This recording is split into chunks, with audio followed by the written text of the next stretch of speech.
I'm known among my friends as a somewhat ravenous fan of the works of John Ronald Reuel Tolkien. A perfect example of this is the fact that I generally read The Lord of the Rings once every year, The Hobbit every couple of years, and his other works at more random times. Why? A big part of this is the amount of intricate detail Tolkien put into his works, one of those details being the creation of entire languages. Another is the fact that he created an entire mythology for The Lord of the Rings, The Hobbit, etc. But on top of it, Tolkien's works are just plain fun, at least to me, to read. To some people, my wife among them, the massive amount of detail in works such as The Lord of the Rings makes them difficult to read. And if you are dyslexic in any way, it could be off-putting the number of unusual, non-English and made-up words in the books. Let's talk about The Lord of the Rings trilogy and its appendixes. I began reading the trilogy because of the Peter Jackson movies which were based upon the trilogy. I was pleasantly surprised at how entertaining and how deep Lord of the Rings was.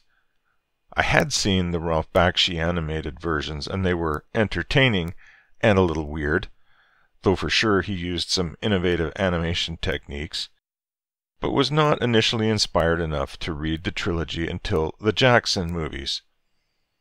My goal after Jackson's first film came out was to see just how close to or far from the books he was. Many people have attempted to find a deeper meaning in Lord of the Rings, many saying it's allegorical. But is it? Let's look at a quote from Tolkien himself. "I cordially dislike allegory in all its manifestations, and always have done so since I grew old and wary enough to detect its presence. I much prefer history, true or feigned, with its varied applicability to the thought and experience of readers. I think that many confuse applicability with allegory, but the one resides in the freedom of the reader and the other in the purposed domination of the author." J.R.R. Tolkien, The Fellowship of the Ring. So is Lord of the Rings allegorical? According to this quote, I sincerely doubt it. But is there a deeper meaning? More than likely, it is simply a story telling of the battle between good and evil. One of Tolkien's thoughts also stated that there was no mythology for the English people, so he desired to create one and did so. But here's another question. Why review a book which has been reviewed to death already? My response, why not? A little glib, I know, but I wanted to share my take on the books. The seeds of The Lord of the Rings goes back to The Hobbit and before. Taking much inspiration from his beloved West Midlands, which were in the process of being heavily industrialized, his experiences in World War I, his knowledge and love of both language and ancient myths, he was well equipped to write this tale.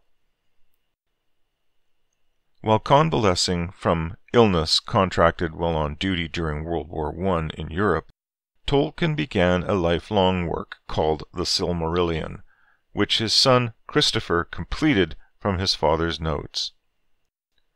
In the 1930s, he began writing The Hobbit, which was published in 1937. The same year, at the suggestion of his publisher, he began the sequel, The Lord of the Rings. Let's start with Sauron's ring, the one ring to rule them all. Rings are a common element of old epics, including such works as the Prose Edda and the Volsunga Saga, both of which Tolkien was familiar with as a professor of English and Saxon literature. Lord of the Rings is a very long book, or series of books if you are reading them in separate volumes. I normally read the single volume version. Then there are the appendixes at the end.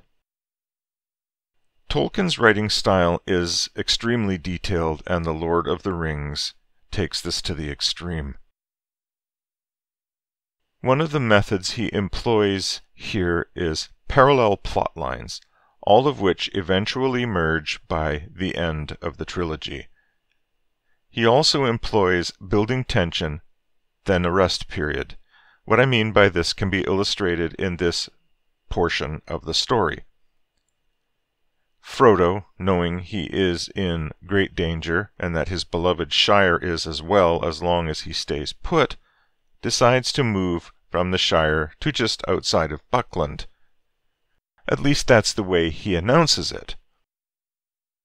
And he does buy a house there, but his goal is to flee to Rivendell. After that, he has no idea what will come next. He does this on the advice of Gandalf, the extremely old wizard who has been involved with the Baggins family for many, many decades.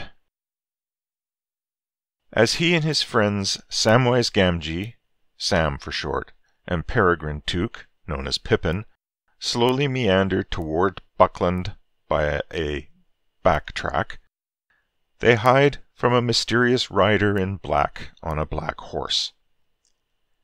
His appearances become more frequent and more frightening. On top of that, they begin to hear strange noises, and every time they appear, the urge to put on the ring and vanish becomes stronger in Frodo. This tension builds until Frodo and friends meet a party of elves, who, when they learn of Frodo's plight and flight, become concerned and quickly move them on. The riders do not disturb them again that night. The elves give them a place to rest and a meal, with a promise to send messages as quick as possible to others of their kind. This slow build-up of tension, followed by a brief period of rest, continues throughout the book and in all parallel plot lines.